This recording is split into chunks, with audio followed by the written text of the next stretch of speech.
This is what really scares me about the 2 Muslim women elected to Congress, is because, you know, once you link votes to a community that you then need to appease, you'll find that community are given a disproportionate amount of funding because effectively you're buying votes. Just as in the centre of London, in Trafalgar Square, we had an Eid Day celebration, you know, laid on by the Muslim mayor, paid for by British taxpayers. And it's great if you want to celebrate Eid, but we don't need the centre of London earmarked off for an Eid celebration, in my view. And we even have the Muslim Police Association, you know, a police association that are a Muslim police association. We're very far down the fall.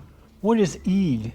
Eid is the end of Ramadan. So it's like a big party for the Muslim community. So well, I mean, for you to say what is Eid is interesting, isn't it? Because where I live, Eid is much bigger than Christmas. Really? So our Prime Minister doesn't tend to give an Easter message. She didn't give an Easter message. She didn't give, I believe, a Christmas message, but the Eid message she gave, she looked like, it was like a hostage video. She was so just, thank you to our Muslim communities and our friends. I just wanted to go, Theresa May, blink twice if you're being held. Blink twice if you need help. It was like she had a gun to her head to do this Eid message. It was painful.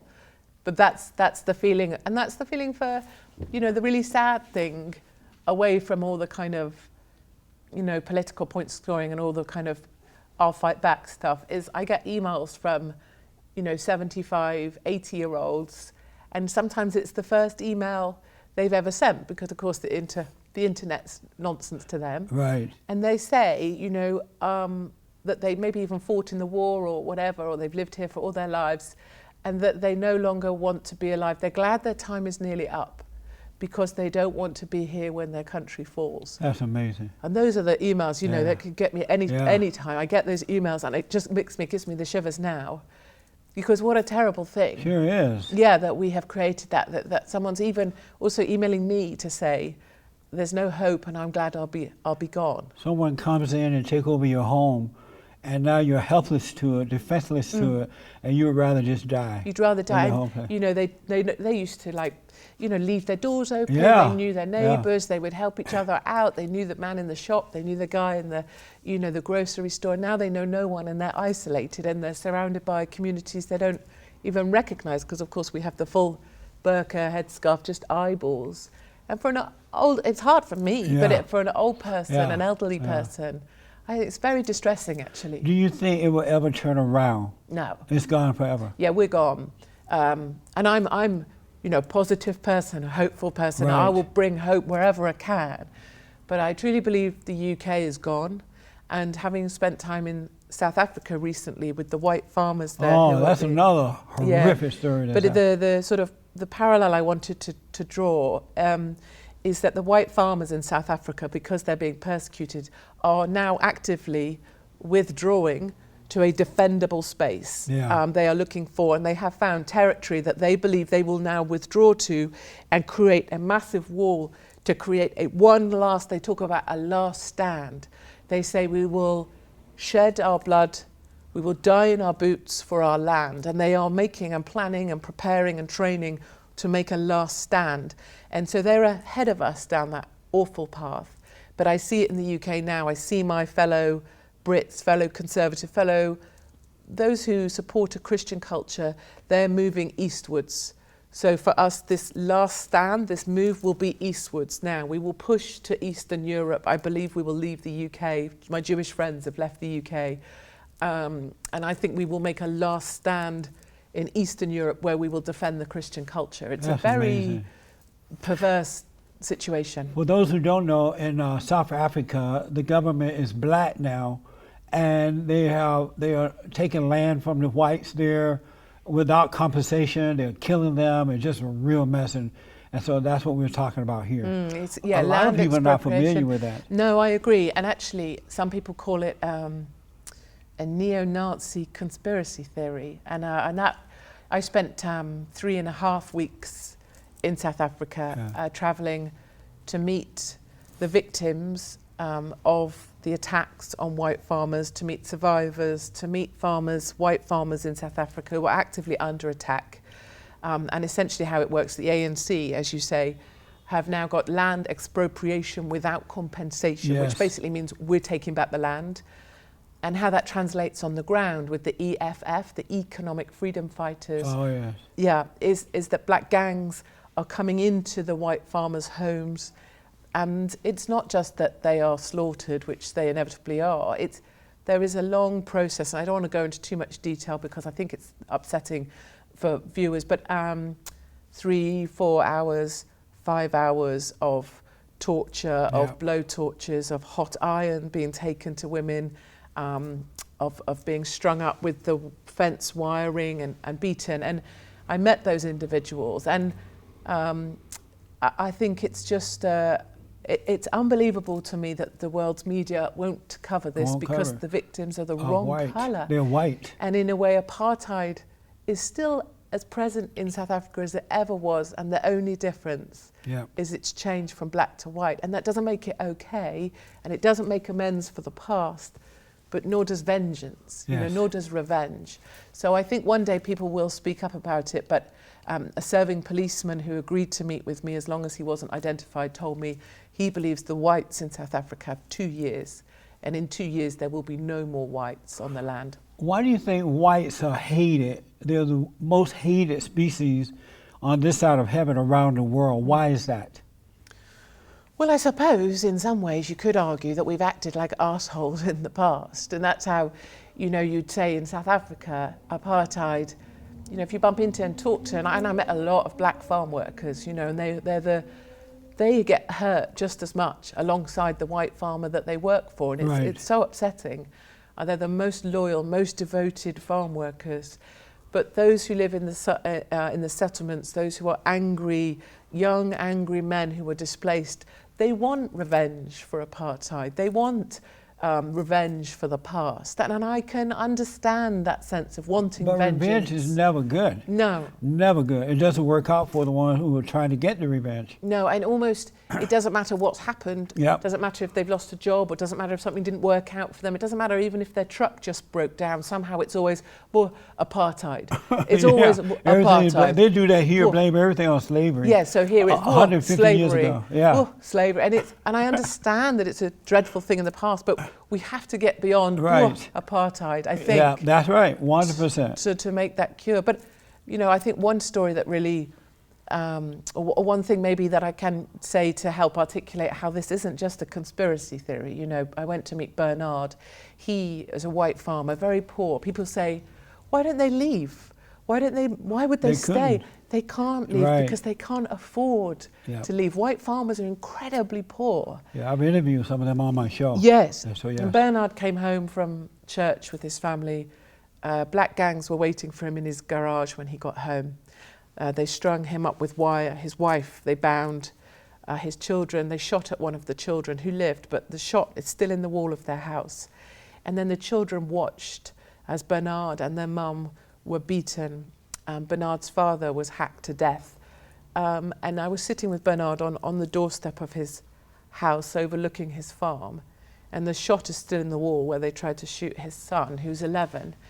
And, you know, Bernard said he now trusts in 2 things. He trusts in God and the land. And there's for me, such resonance with Americans that I know who, you know, the land and your God are so fundamental to this country. Right. Yes. And Bernard said, apart from those 2 things, he doesn't trust anything. And his 11-year-old son has tried to commit suicide and wants to die because he believes that bullet was meant for him.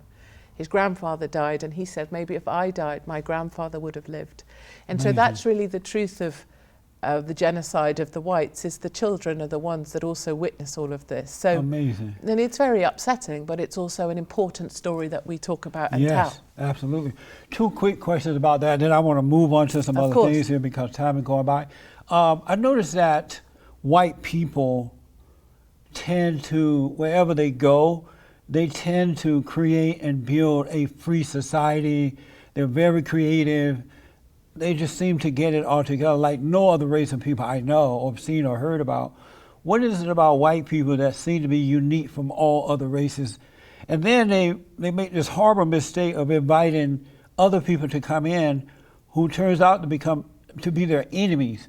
So number one, what is it about white people? They seem to be greater at inventing things. And, you know, I read about the Constitution, and if I'm right, this country is the only country to ever have had a Constitution. And that was mind-blowing to me. I know. So what is it about white people that have that mentality? How did they get it above all other races?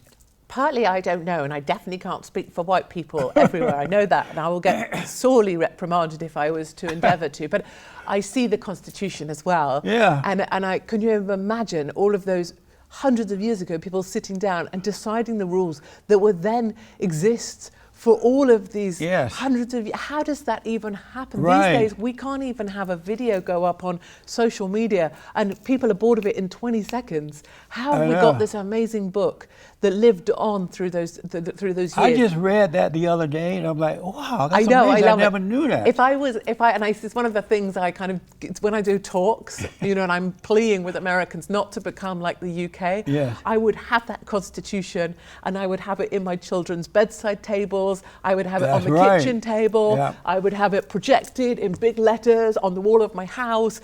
I think it's the thing that might save America. The thing that built America is the thing I think that will save America, because you have your rights written down in the Constitution, and we don't have that. And you can see us fall. And secondly, your point. One other, just to add to that, the unfortunate thing, and I know you probably already know this, but for them, they are not teaching the Constitution to the young in the universities and high school or today. Schools. And I know. Public schools. I know. And why do we not do that? Other religious groups like Islam, who want to aggressively, in my opinion, take over a country, teach their book, and they memorize their book. Right. And that Quran is memorized by children from the age of 5 at the special schools they go to after school. They learn that book. Yes. Why? When you guys have this incredible book that is above religion and above any kind of the sense of country, it's about individual freedoms. Why do we not teach that book? Yeah. When I was growing up, they taught that. I grew up in Alabama on a plantation under the Jim Crow laws, and they taught the Constitution, and they taught it with pride. Yes. You know, and I went to all black school, and because we were segregated at the time, and they taught it with pride. We don't have that anymore. No, and that's a tragedy. And then your second point about why do we, when we've built something great. While white people are so smart, they build things that are great, and they, first of all, how come white people seem to be smarter in that way than the other cultures? And then we're so and then you bring in stupid. The enemies, right? Yeah, I think it looks like you're dumb and smart. We're super dumb. We're super dumb. White people are super dumb, and what happens is, you know, it's a word I actually hate, but it's progressives. You know, I'm so progressive.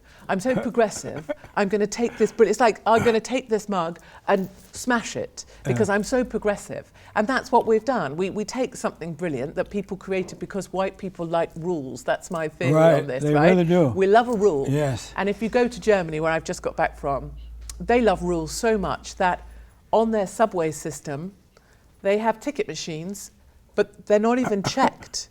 So you don't, in the UK, I think here in America, when you go through to the subway, you have to put your ticket in, don't you, to get into the subway? Oh, yes, you do. Yeah, okay. I did them in New York. I've not done them in New here York, yet. yeah. But in England, to get to the subway, you have to put your ticket in the machine to get through the barrier. Yes. In Germany, they don't even have a barrier because Germans are so well behaved and love rules so much, they just buy a ticket. Really? Because it's the right thing to do. Right. And when you cross a road in Germany, there's an actual rule that you must cross at 90 degrees, otherwise you get a fine. If you cross at 85 degrees, you're fined. And the Germans just love a bloody rule.